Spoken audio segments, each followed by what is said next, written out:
What up, Razzballers? We got another episode for you looking ahead to 2025. It is never too early to mock draft, is it?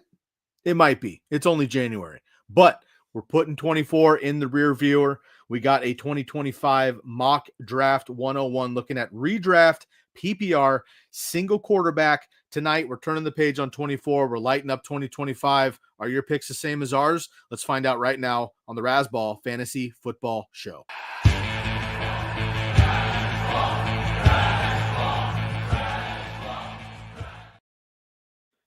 What up, everybody? Ooh, we got the single box. I love that. Let's go with this one. Bam. What up, everybody? Good evening. Welcome back to the Razzball Fantasy Football Show. I'm your host, Sky Guasco. You can find everything on Razzball, available at Razzball NFL on X. You can subscribe right here to the YouTube channel, of course. Yo, fam, we're over 2,500 subscribers. Last year at this time, we were just hoping to catch 1,000. So we've gone over 1,500 subscribers in the last few months over the season. We really appreciate you all doing that. So thank you so much. Please make sure to catch us and make sure you phone a friend as well. Let them know, unless, of course, you don't want them to win your leagues. I get it. But for the other content, we'd appreciate the support. Find us right here on the YouTube channel. Hit that bell and subscribe. Leave a comment below. We do get to all of our comments during the broadcast. You can also catch this episode and all of our episodes over the off season repurposed on the podcast side. For those of you on the go, I say it all the time. Most of my Razzball content consumed that I'm not actually producing, it's all podcasts, and I do go to the YouTube after the fact. So catch our podcast available as well, the Razzball Fantasy Football Show, anywhere to listen to your audio.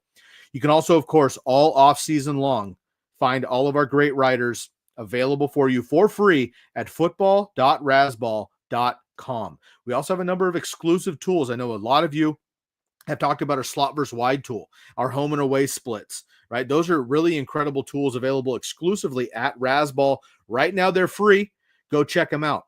There's beefier versions. There is customizable versions. There's trade analyzers heading into draft season available as well for subscription. So go check out the subscriptions available to you as well with our free content and all of our great writers all off season long. Again, that's football.razzball.com. If you want to tune into the baseball guys as well, gearing up for 2025 baseball season, please do that also at Razzball. Just click the baseball tab, then come find us on the football side as well.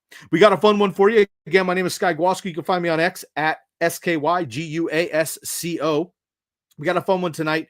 We're looking ahead to a mock draft for 2025. I have gone off script, and I've done a mock draft by myself without anybody else knowing on our team.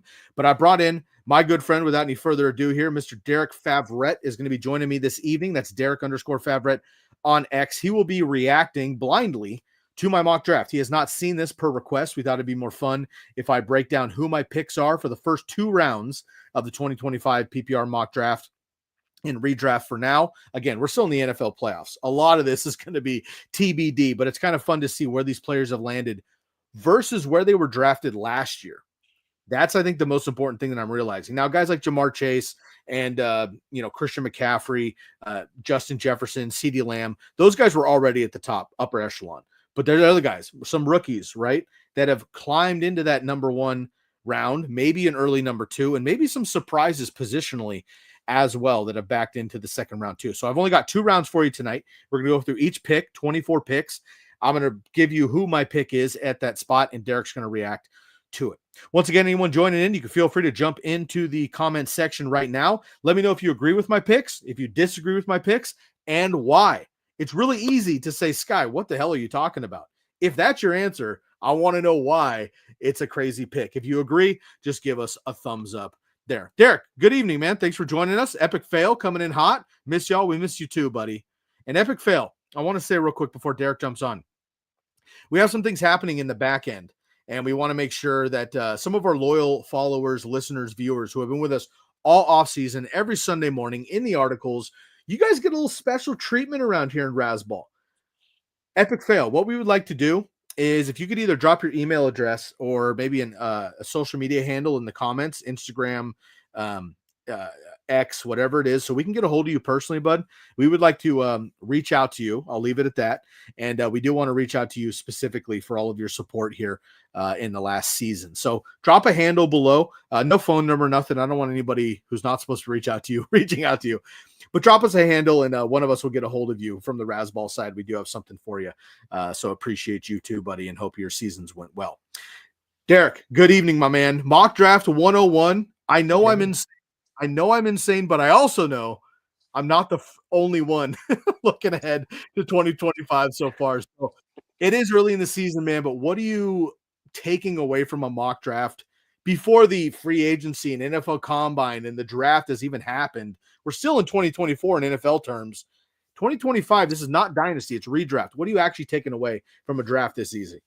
Yeah, and in fact, there's already best balls out there you can draft in. So if you want to do it for real, I mean, there are out there. But yeah, this is time to really get some value. Best ball season is always really early, and there's a lot of rolling the dice. But yeah, you get a lot of value. You take some chance on some players that they may be under everyone else's radar yet, but if you've done your homework and you see some value there, this is a great time to take advantage of that. So a lot of fun to do drafts, whether mock or for real, at this time, because you're really seeing how things are going to start to shake out when everyone else comes aboard, and you kind of have some opportunity to shape the way the draft board will look like, by those early drafts kind of set the early ADPs. So it's fun to do, and you can really again take advantage of the early draft season. So a lot of fun. I totally agree. And you think about some players last year, Mike Evans, Rashid Shaheed, Alvin Kamara, guys getting drafted in the middle rounds that should have been maybe third, fourth rounders. They were getting drafted 7, 8, 9. So keep an eye out for that. Definitely. I do know that I have a little bit of a lag here, Derek. So if I pop out or anything gets funky there, please feel free to just take over while everything loads up here. So if we are good to go, can you please bring up the draft board so we can get rolling on the mock? All right. Yeah. So we have a mock draft right here. We are using Sleeper, not a sponsor yet. But Sleeper, feel free to reach out if you'd like to. We would love to pump your content and help out here on the mock drafts. So we're going to walk through each of we don't actually have a draft room. This is just my draft. Derek's going to react to it, running the back end here. So we're going to post each one of our picks. So on the clock here at 101, last year, of course, Christian McCaffrey. We all know what happened there. Pour one out from my boy. This year, I'm going to go wide receiver. And my 101 here is no surprise, I'm sure, but it's Ja'Marr Chase. And Ja'Marr Chase winning the Triple Crown, first player to do that since 2019 when my boy Cooper Kupp, who used to be the best wide receiver in football, took that down. Ja'Marr Chase last year was actually the wide receiver 3 in drafts. He was overall number 6. Comes back, Joe Burrow lights the league on fire. They lost a couple close games early on, so the Bengals, of course, not in the playoffs and didn't get that offense to showcase on the bigger stages. But T. Higgins and Ja'Marr Chase went nuts. Chase Brown went nuts in this offense. Joe Burrow was probably the MVP if the Bengals won a few more games. Absolutely incredible season, but Ja'Marr Chase, 101 for me. More consistent than Justin Jefferson. Both have a similar ceiling, but with the QB situation in Minnesota right now, I'm just not sure how I feel about that if I'm picking at number 1. So it is Ja'Marr Chase. You could go running back here. You could go another wide receiver. But for me right now, Derek, in January, it's Ja'Marr Chase. Thoughts on that at 101? Yeah, I really like this one.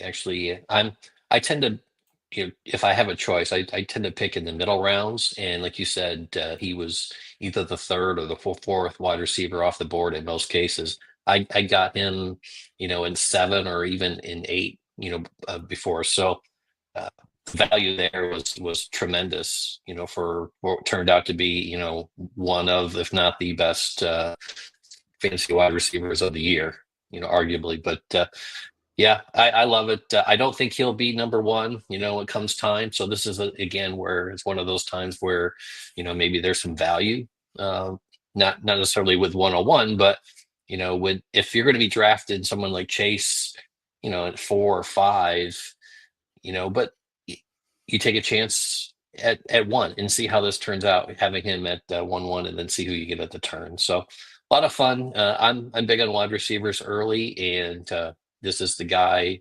one of probably two guys that I look for regardless of where I am on the board. So yeah, I like this pick. Excellent. And, we'll go right after that. I'm going to take my first running back at 102. It's Bijan Robinson.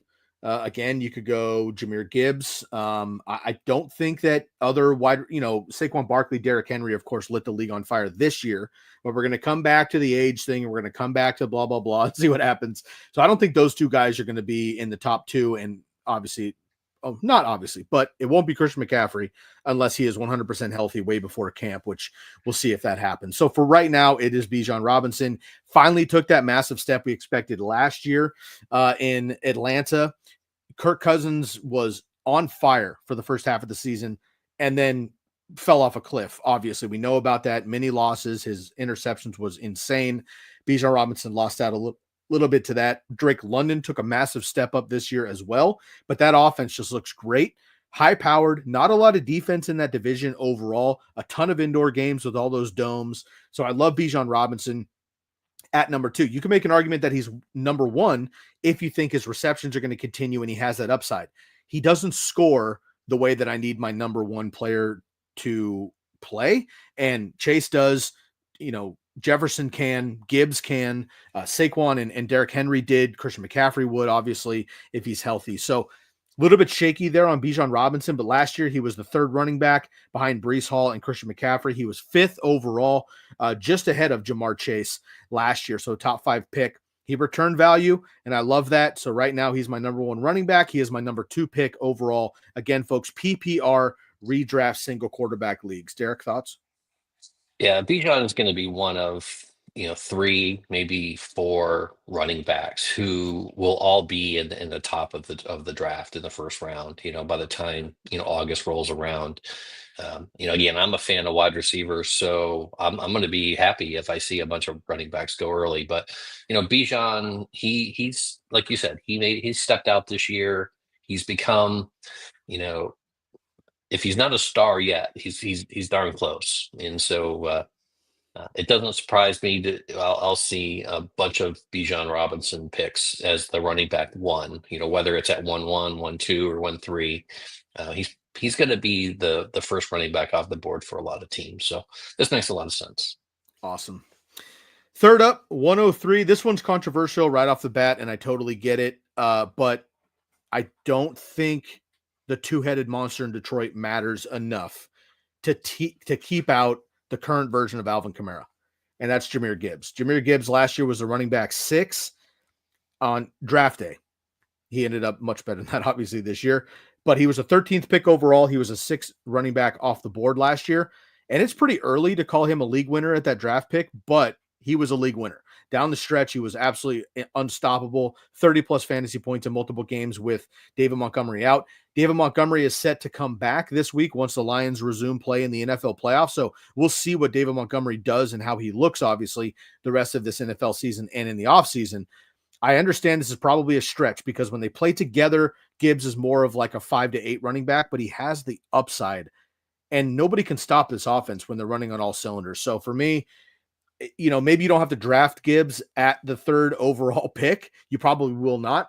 But for me, I think it's this early on just a vouch of how much I like this player. Last year, I actually had him as my running back 4. The consensus had him at running back 6. So I caught a little bit of value on him in last draft season. I don't see that happening this year. If you're like Derek and you go wide receiver early, he'll probably fall outside the top 5. Even better for me. Right now, I'm willing to take him in the 3rd spot. And again, this is a PPR league. He's got the touchdown upside. He's got the rushing upside. He's got the receiving chops, great offense, indoor team, best offense and team in the NFC.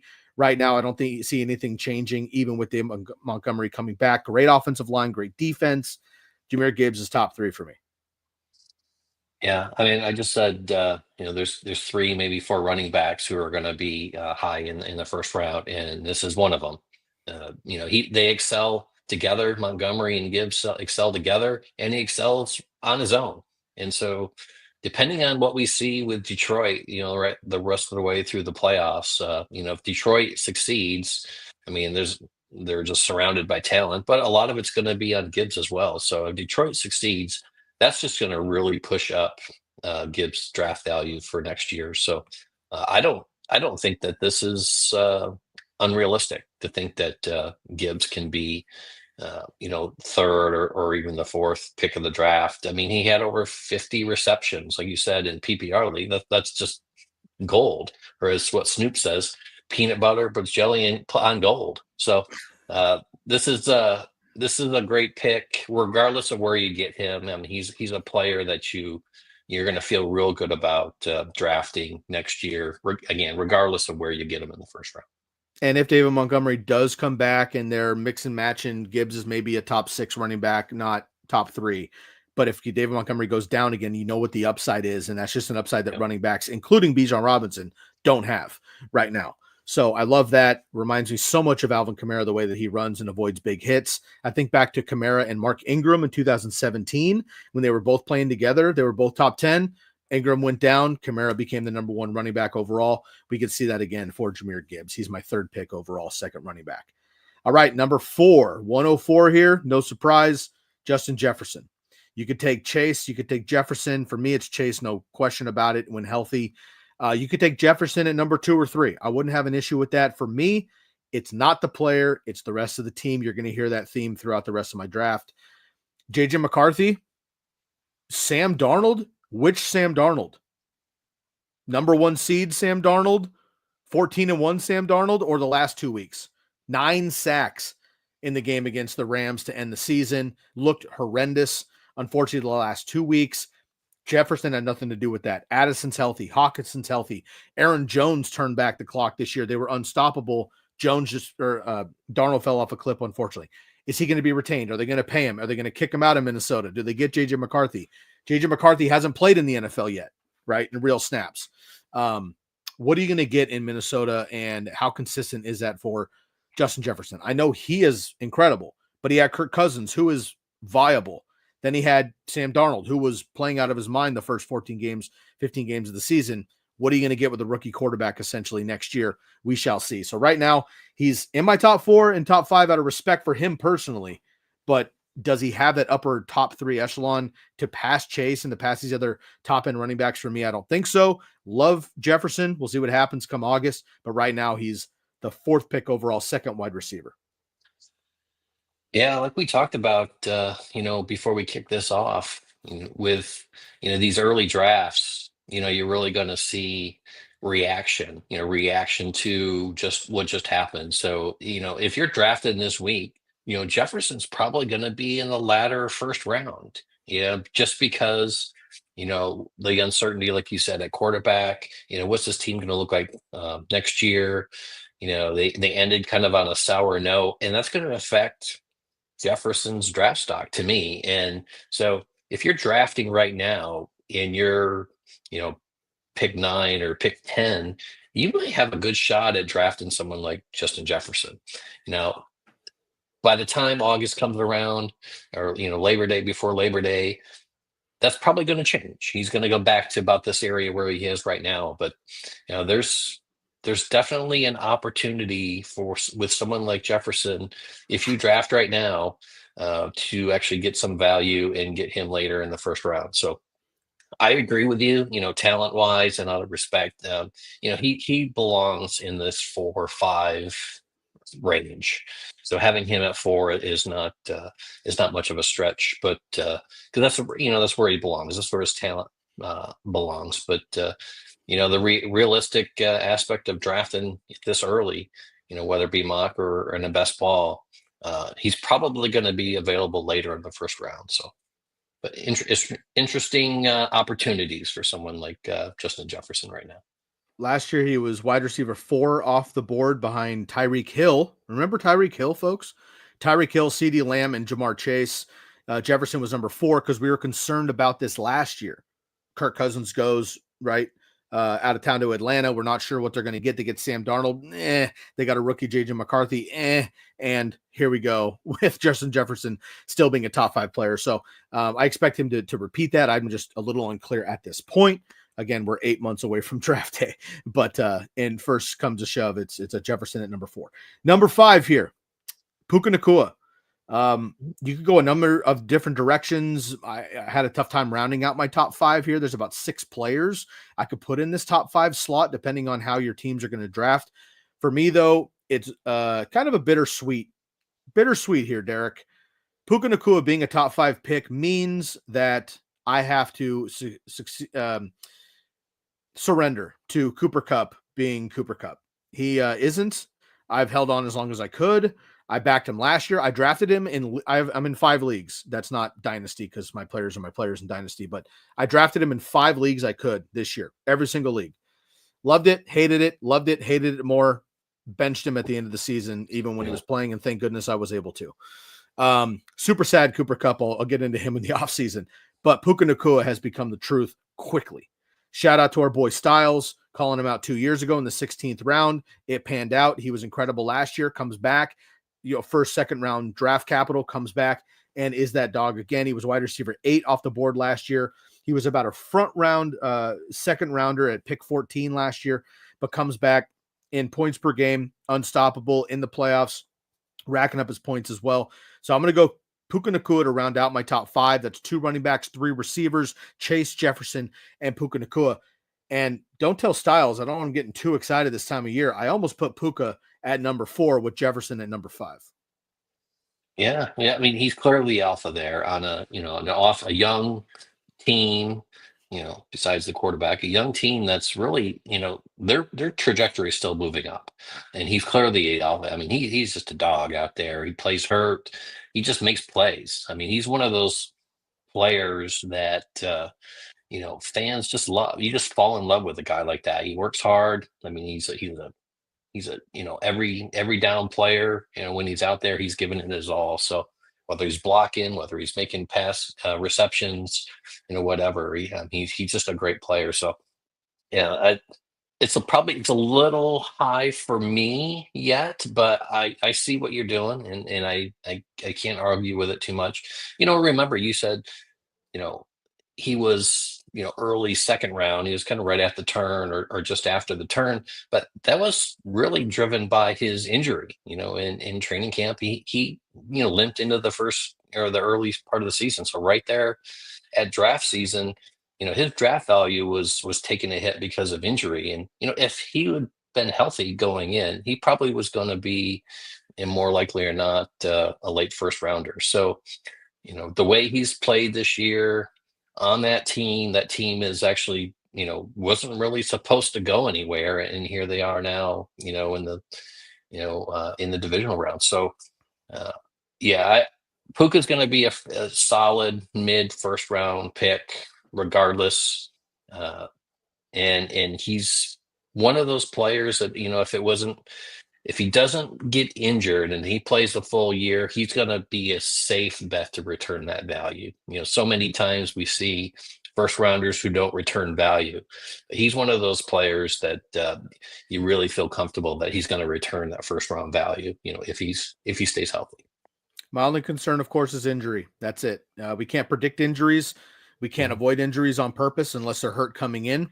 But he missed another 4 games this year. Like, if he's hurt, he's hurt, right? Cooper Kupp got hurt and he was out. When Cooper Kupp was healthy, he was a dominant. But we say it all the time. Matt Stafford picks his guy and he peppers him. It was Calvin Johnson for a decade. Then it was Cooper Kupp for 3 years. Now it's Puka Nacua, and I want that player in fantasy football. Puka slides into my top 5, and he would have been ahead of Justin Jefferson if I'm not concerned about the injury. So right now he's my 3rd wide receiver on the board. Number 4, this player should also be top 5, but I don't know what's going on in Dallas on offense. So I got to stick CeeDee Lamb outside the top 5. Last year, he was the consensus wide receiver 1 off the board. Of course, folks, remember in 2023, he was far and away the best wide receiver in fantasy football. He started super hot, got a quick injury, came back, and then he won championships in the back half. I love to see that. Crazy 2024 season, obviously, even with Dak, before Dak went down. He had a tough time. He only had 4 total touchdowns down the stretch. He was wide receiver 5 from week 8 after the bye to week 16. A lot of that with Cooper Rush, obviously. But I'm just not – I don't know what's happening with Mike McCarthy now out. We don't know who the coach is, at least at time of this broadcast here. Coach Prime is in the mix. So does that mean Shedeur Sanders gets drafted automatically? And then is Dak out of town? Or is Shedeur going to sit behind Dak? I don't think Coach Prime's going to allow that to happen. So I'm not sure what's going on with the offense there in Dallas. Again, just like Justin Jefferson, question marks with the team, no question marks with the player. With CeeDee, it's motivation. If he is excited to be out there, dude's an animal. But he is one of these guys, kind of, Keyshawn, Ocho Cinco, Antonio Brown. If he's not excited to be out there, I could see him dogging it a little bit, and I can't have that as a top 5 player. Love me some CeeDee Lamb when he's healthy and when he's right. I don't know that he's going to be. So right now he's just outside the top 5. He's my 4th wide receiver off the board, 6th overall at 106. Thoughts there, Derek?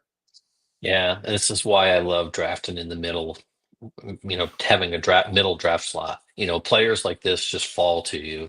I mean, wouldn't you love to start a draft in the middle of the middle or even a little bit later in the first round and end up with someone like CeeDee Lamb? Yeah, I mean, true, there is a lot of question marks now between, like you said, the coach, who's going to quarterback, who else are they going to bring in? I mean, I think he needs a compliment. I saw a report today that perhaps someone like Garrett Wilson may end up on the Cowboys opposite CeeDee Lamb. I mean, that's actually going to help him. So if the Cowboys are able to find him a compliment, like Jamar Chase has Higgins as his complement, and you just see, the two of them work so well together. CeeDee Lamb needs that compliment as well, whether it's Dak or if it's going to be someone else, at quarterback, Kirk Cousins maybe, But anyway, yeah, great value here. He has the potential still to be, wide receiver 1. So if you're getting him at wide receiver 4 or even 5, you're really feeling good about this in the first round. Likewise. I don't like question marks with my first round picks. These guys are as safe as they come when healthy and once everything's settled. So I assume we'll be okay with CeeDee, but wanted to pace myself a little bit there. 7th pick here. We're going to go back to the well, back to fantasy legend status where he was as a rookie. Bring me Saquon Barkley. Give me a touchdown to end the playoff game for all of our bettors. Give me 2,000 yards because they could have played him for a half against the Giants and got that record. Either way, Saquon Barkley, probably the best clubhouse guy at the position in the entire NFL. He'd be the number 1 guy if George Kittle didn't exist, but I'll take Kittle over Barkley for now. Saquon last year was a running back 5 because we weren't sure what was going to happen to Philadelphia. Is he going to return to favor? Is it going to be tush-push season? Kelsey's gone. What are they going to do in Philly? Run for 2,000 yards. Dude's a beast. Pick number 12 last year. I'm going to take him in the top 7. Again, depending on what happens in Minnesota, what happens in Dallas, Pika Nacua's health over the season, Saquon might even creep into my.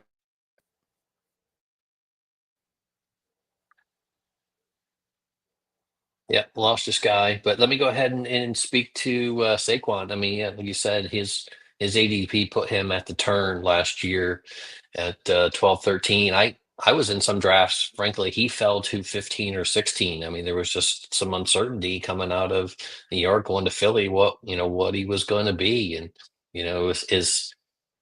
was he gonna, live up to his rookie status and those expectations, or was he gonna, just be another running back, a good running back that just doesn't find his potential? We saw him find his potential. So I mentioned again earlier 3, maybe 4 running backs, and Barkley was certainly the other one, the third that I was looking at that could all go, frankly, in the top 3 or 4 after the year that they had. So getting Barkley in as a 7th pick, I mean, you just have to be beside yourself with the lights there. So yeah, great pick at 7. And then again, in PPR leagues, you have that receiving upside, great offense. I think the Eagles are going to be just fine, and Barkley's going to be just fine again. And if you missed out, basically all I was saying, if I cut out there, was just that we had question marks coming in Philadelphia. He solved all those. They're going to be even better. And we'll see what happens in the NFL playoffs as they are still happening mid-January per this. right, number 8. Let's keep it at running back, and let's keep our fingers crossed, Derek. Christian McCaffrey.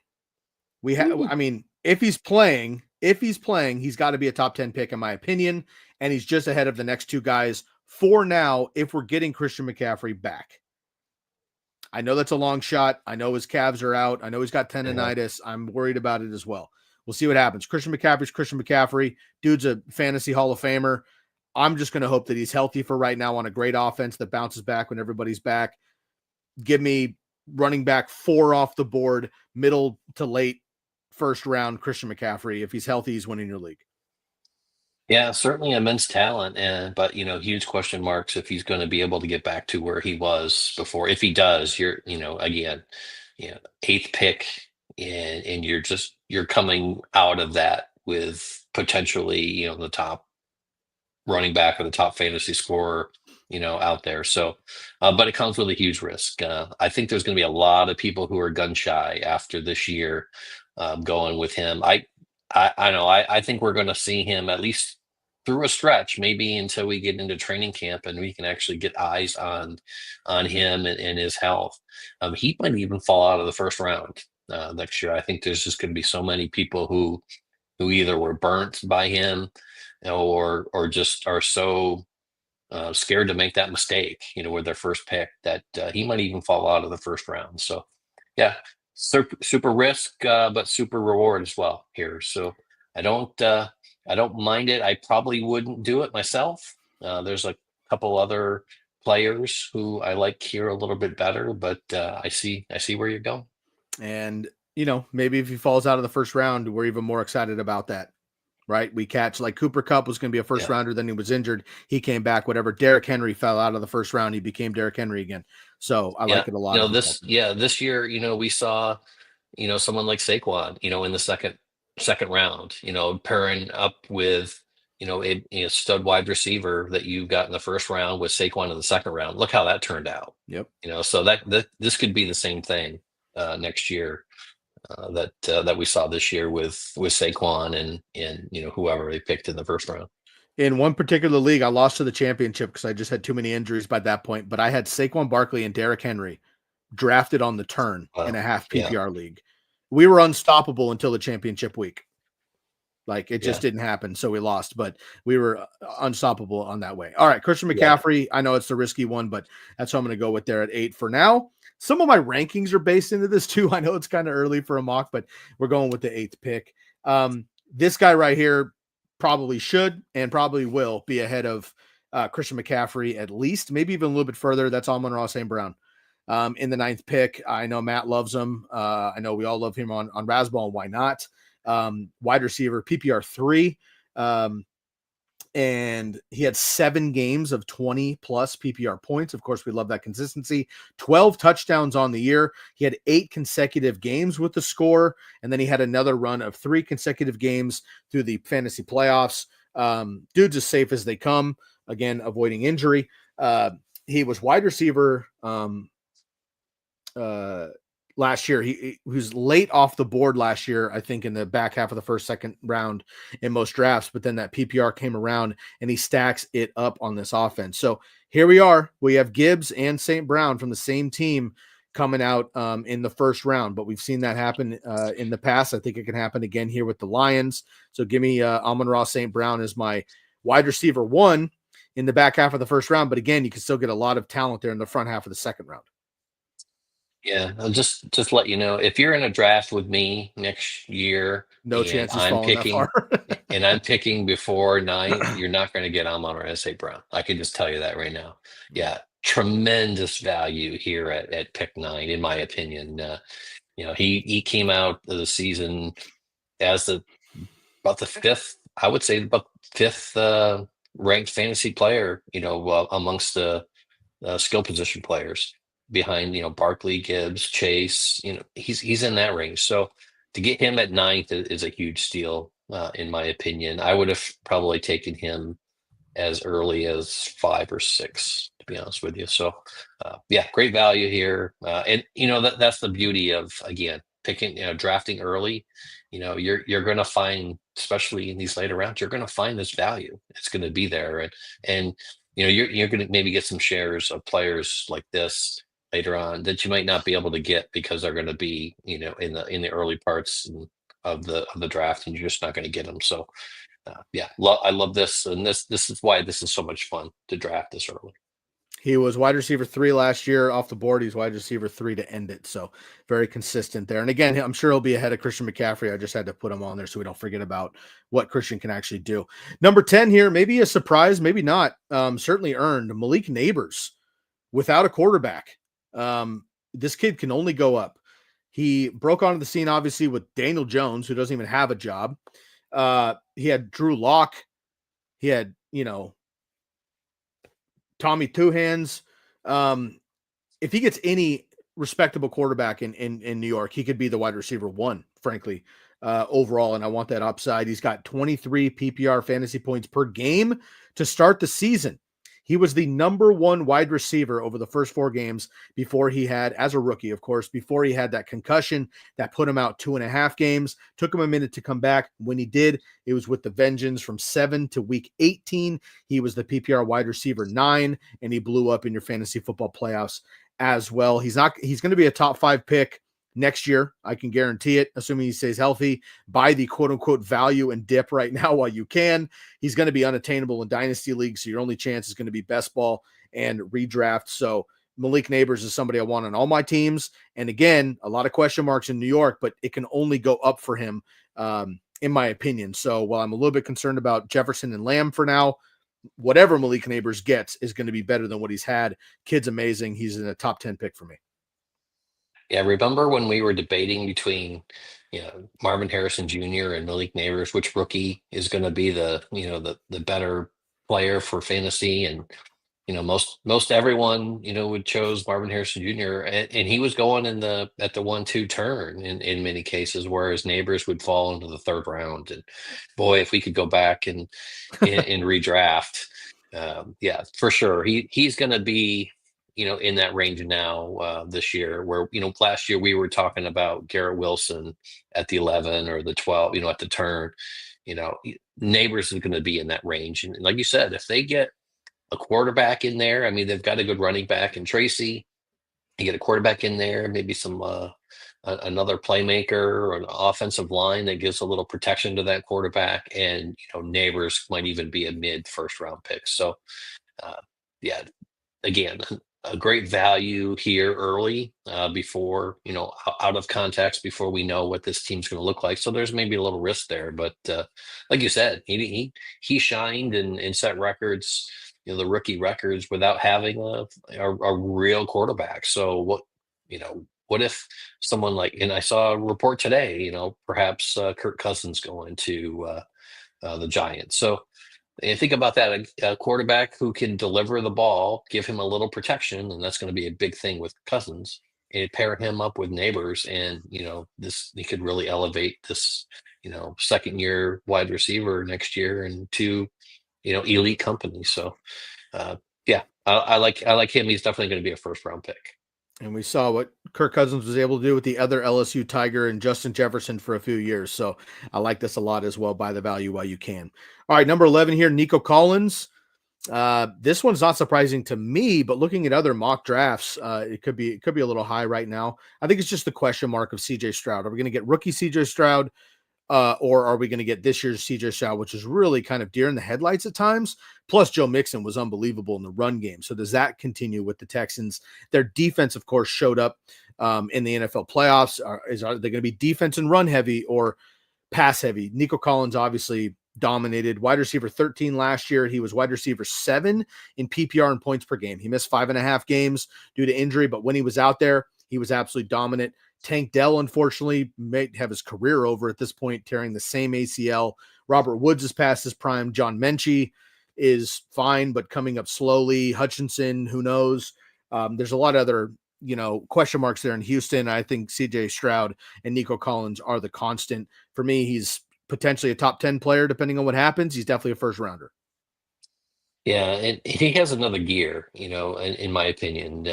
We've seen him, and he is lights out, and but I see an opportunity. He can take another step forward, and if he does, he's going to be in this range of, elite wide receiver company. I don't personally. I think there's maybe one or two other names that probably go here instead of him, but again, definitely. I can see this turning. I would love him in the second round, to be honest with you. If I'm drafting, if I could get him in the second round and pair him with, someone like Amon-Ra St. Brown, who I love, man, I would be over the moon. So, coming at the end of the first round, I don't think it's overdraft. I certainly don't. But I think we're probably going to see him more in the second round, early second round. All right. Well, maybe you can pair him up with this guy on the turn, King Henry. I debated putting him back in the first round because we're going to talk about age. We're going to talk about where are the tires. We're going to talk about him slowing down. And then we're going to see some video in July of him towing a dump truck or some shit, right? Yeah. Running up a hill backwards. Like, dude's an animal. They're just, when Adrian Peterson played and was in his prime, we just kept saying things like, he's playing, Frank Gore was another one, playing late into the career. And we're just like, yeah, but nobody's like Adrian Peterson. Nobody's like Frank Gore, right? Nobody's like Derrick Henry, period. And until he slows down, you got to think that he's not going to. And in that offense, it's unbelievable. They can't double up and put 10 guys in the box like they did in Tennessee for all those years because Lamar's out there. The best passing quarterback all of a sudden in the NFL too. So just too dominant. King Henry is going to be a back end first rounder or front end second rounder. That's my guy. If I get him in the second round and I team him up with Malik Nabers, I don't know, right? You have the safety of Henry, you have the upside of Nabers. That would be massive for me. Derrick Henry needs no introduction. Last year he was a running back 9 off the board, came out and absolutely dominated. And if not for Saquon Barkley this year, he's the talk of the town. So it's Derrick Henry in the first round for me. Yeah, I agree. I mean, the two best things that happened to Henry was having an off year in Tennessee, before he was traded, save that tread on the tires, and then the second thing is to land in Baltimore. I mean, that offense is just geared to him. I mean, it's a perfect fit, and from what I hear, they love him there. He loves being there. So I agree. I don't think we're going to. There certainly will be age talk, and people may pass on him because of age, and that's going to be to our benefit. So, I mean, he averaged a touchdown per game this year between the rushing and a couple receiving touchdowns. He averaged a touchdown per game. I mean, what other running back are you going to find that out there? There aren't going to be many. So, he's definitely worth it. You get him at the turn, or even just a little bit later, like you said, pair him up with Nico or Nabers, and in this draft, and I mean, and you're flying high. So yeah, great pick. All right, and I had a bold prediction early in the season, which you and I and Styles are going to recap those bold prediction episodes coming up here this spring and summer. See where we hit or missed on those. They're kind of fun to recap.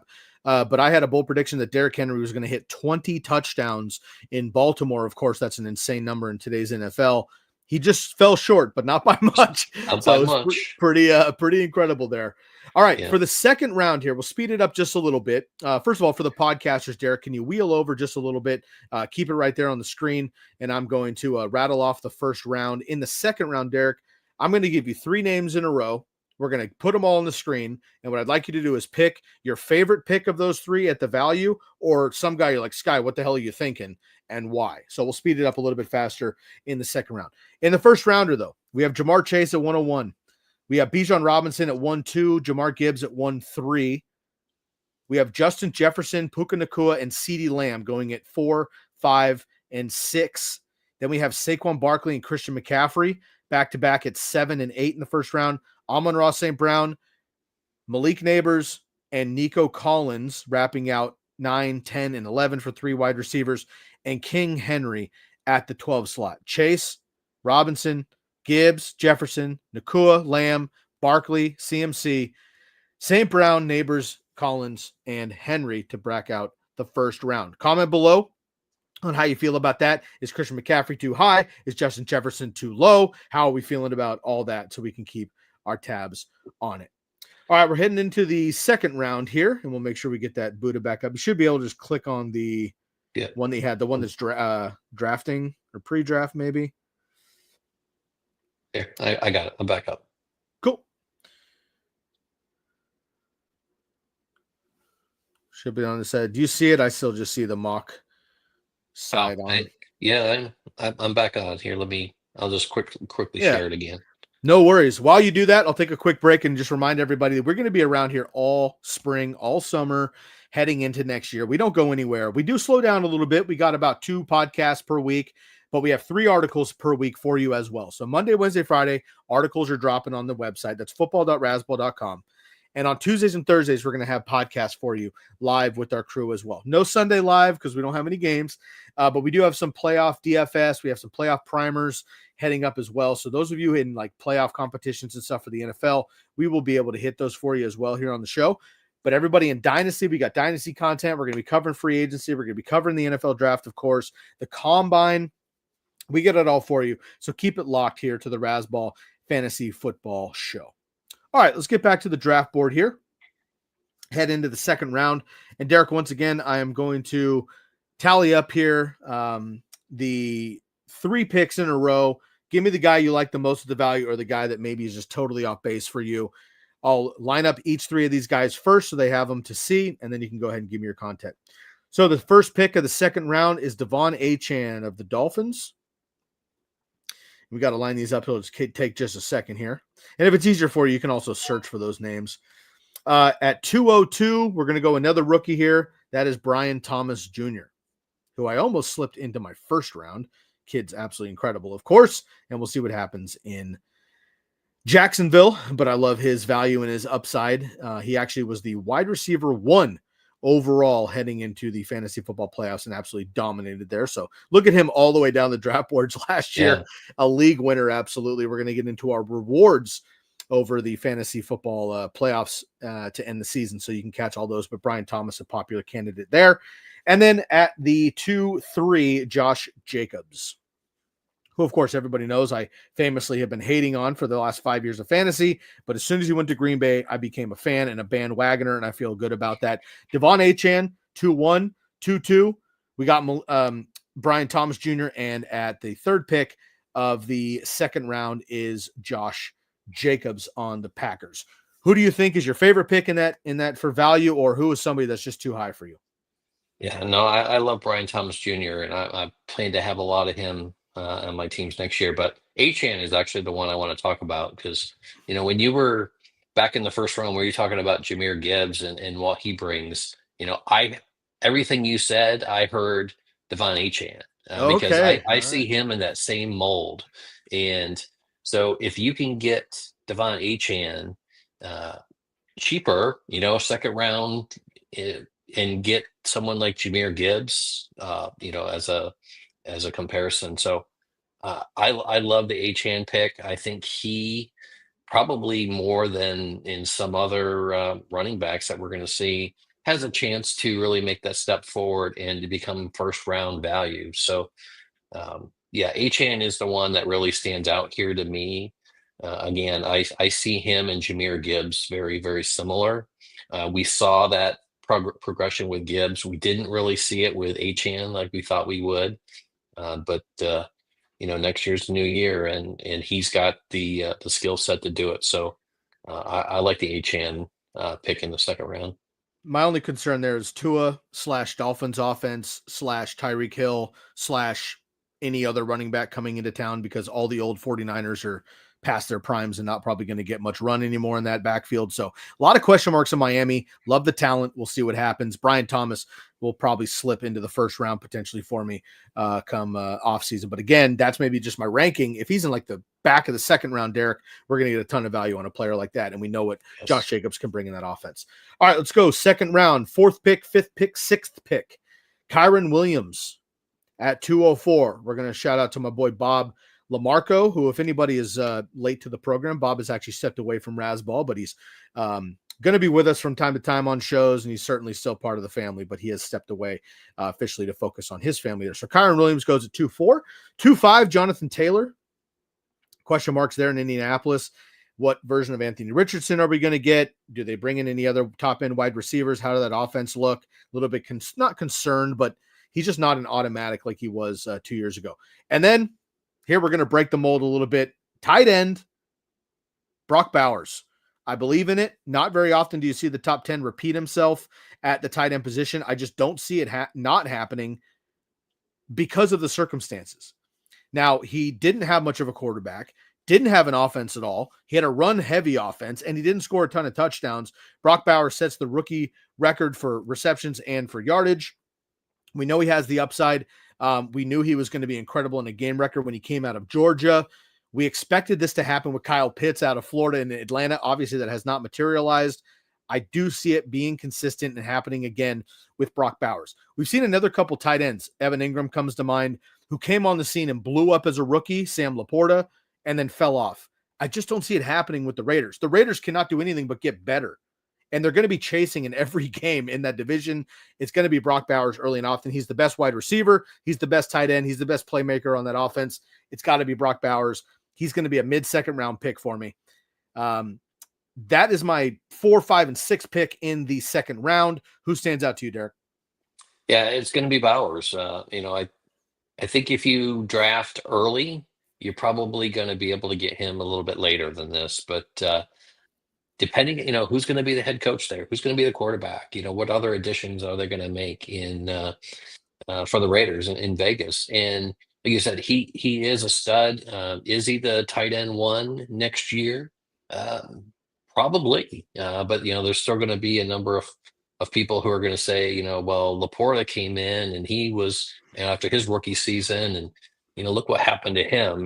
Bowers may do the same thing in his sophomore season, but yeah, this kid's a special talent, and if they build a team around him, frankly, to get him, when he needs, he could absolutely be the tight end 1. So it wouldn't surprise me to see him going, super early, the closer we get to the season, depending on those moves that are made in Vegas. But, right now, if you're drafting right now, I'm thinking that you're probably going to be able to get him in the 3rd round easily.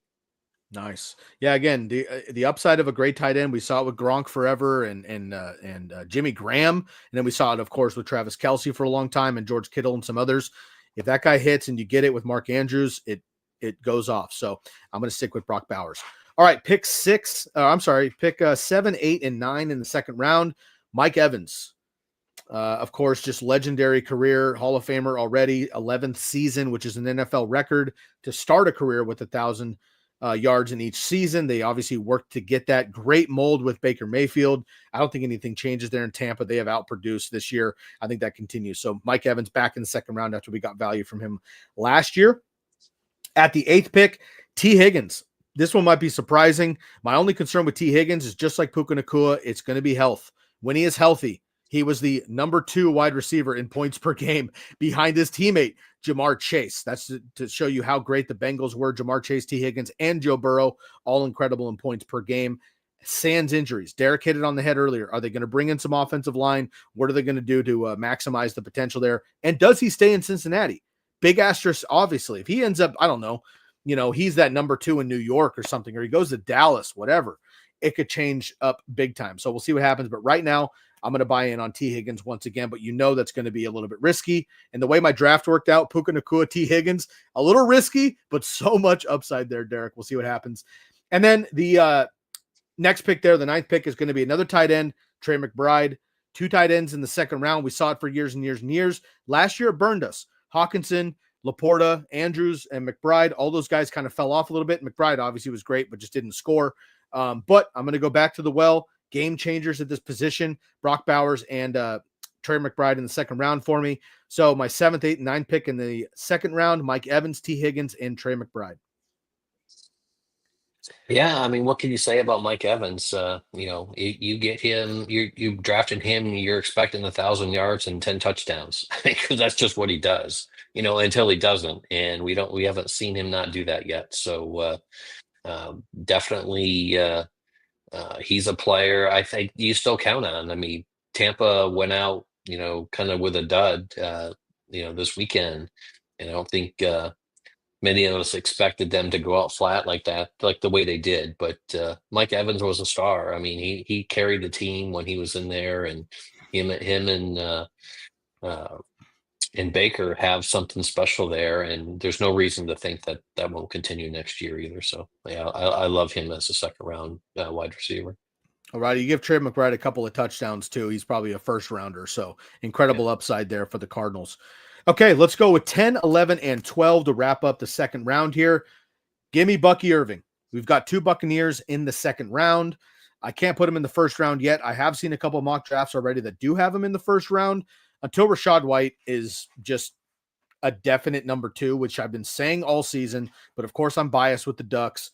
But now we finally have seen it. Until Rachaad White is definitely a number 2 there.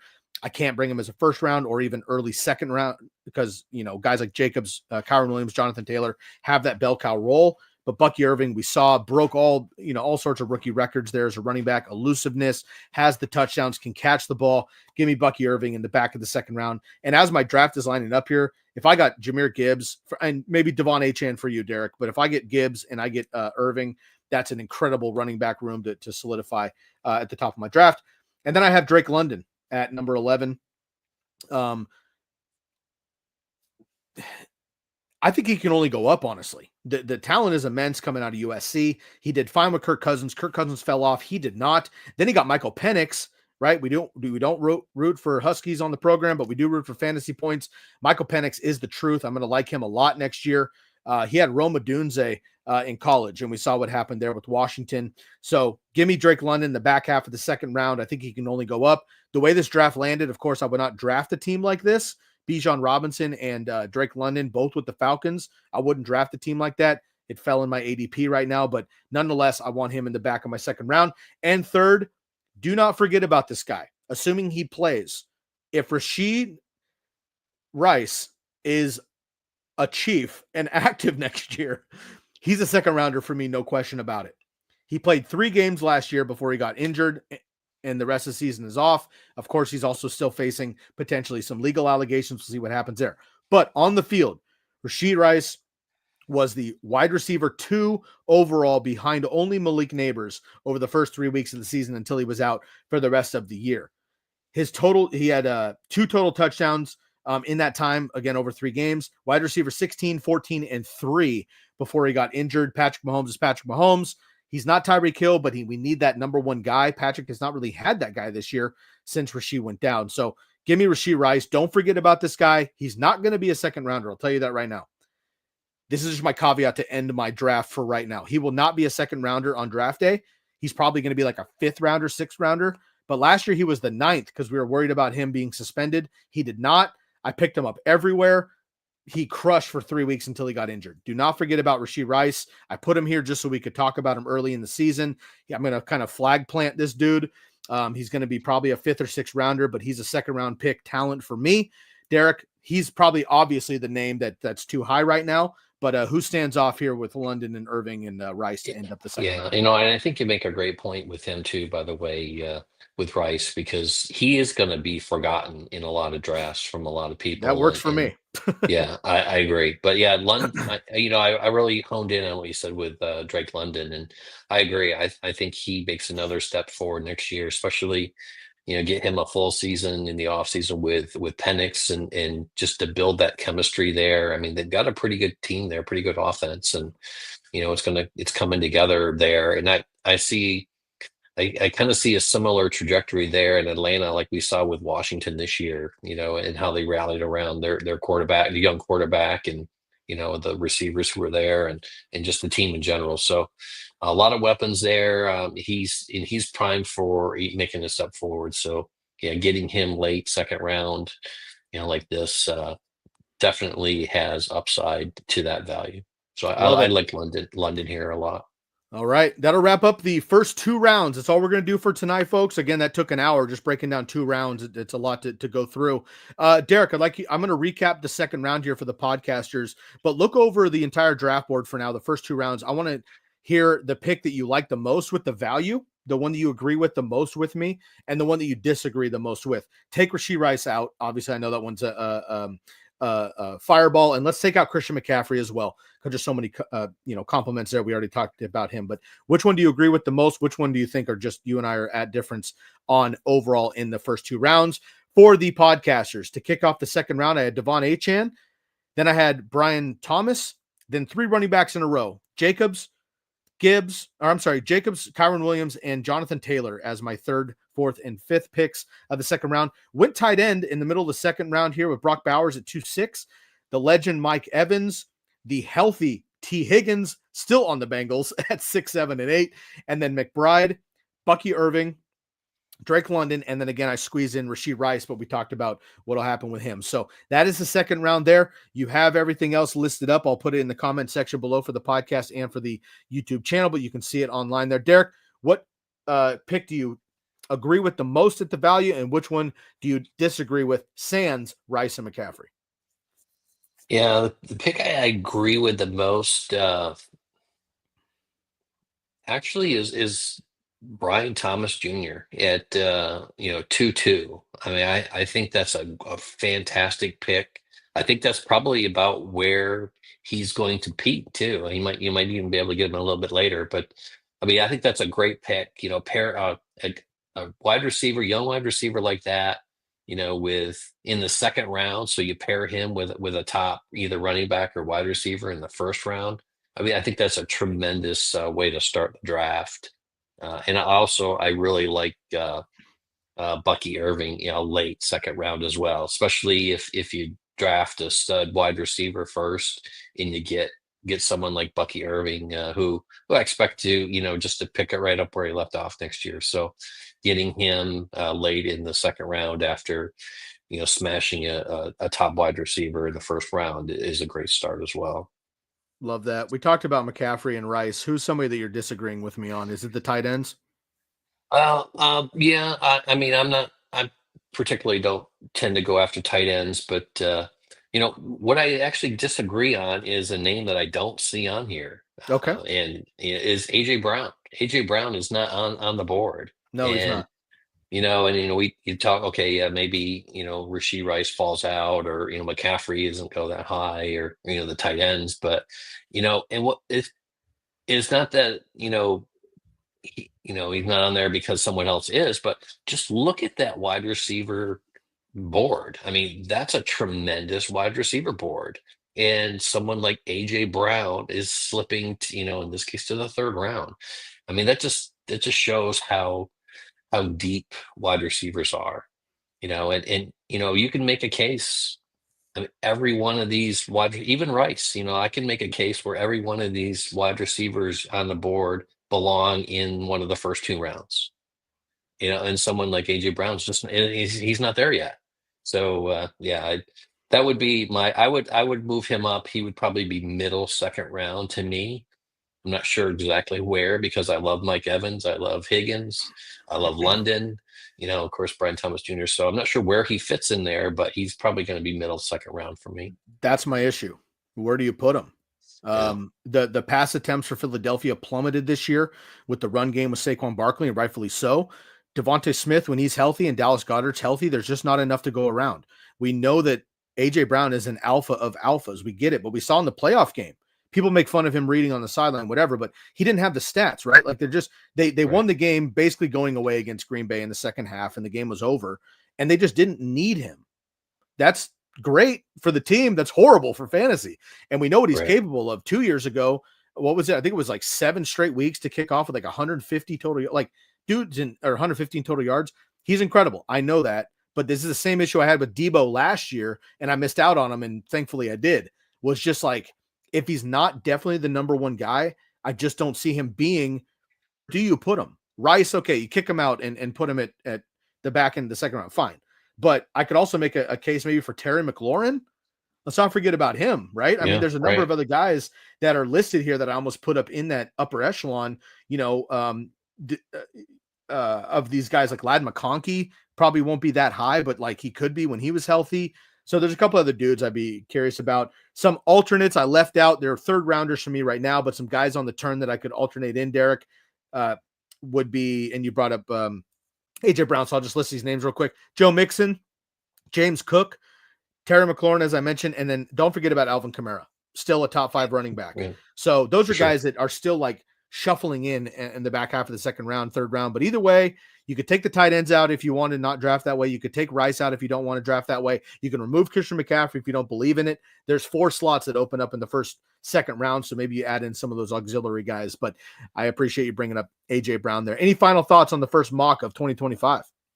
No, this is a lot of fun. It actually kind of whets my appetite to get into one of these best balls because, I see this, it's like, wow, man, look at the value. If I tend to like draft in the middle, like I said, but this makes me want to actually maybe move down to maybe the 9 or the 10 spot because, you know, as we're seeing here, I mean, I love starting wide receiver, or wide receiver running back, just depending on, where they line up. And, it just gets me excited to think that, someone like St. Brown or Neighbors pairing with Kyren Williams or Devon Achane, I mean, or Bucky Irving. I mean, that's a sweet start. So yeah, this is fun, and I might have to get into a mock. Nice. Something I take away from mocks is less about the actual ADP and solidify it. Again, it's January. We don't draft until July, August, but it is just about like how guys are fitting. Now you see 2 rounds of players. You go, man, of course everyone wants to draft 1, 2, or 3, whatever, right?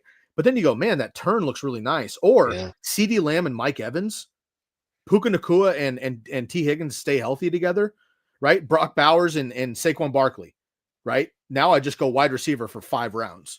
If I get Christian McCaffrey in 2021 version of Jonathan Taylor, I'm going to win my league hands down. So like sometimes those middle chunks like pair up well. So it's just cool to see it laid out, what's potential. Obviously, this is just one mock draft. It is very early.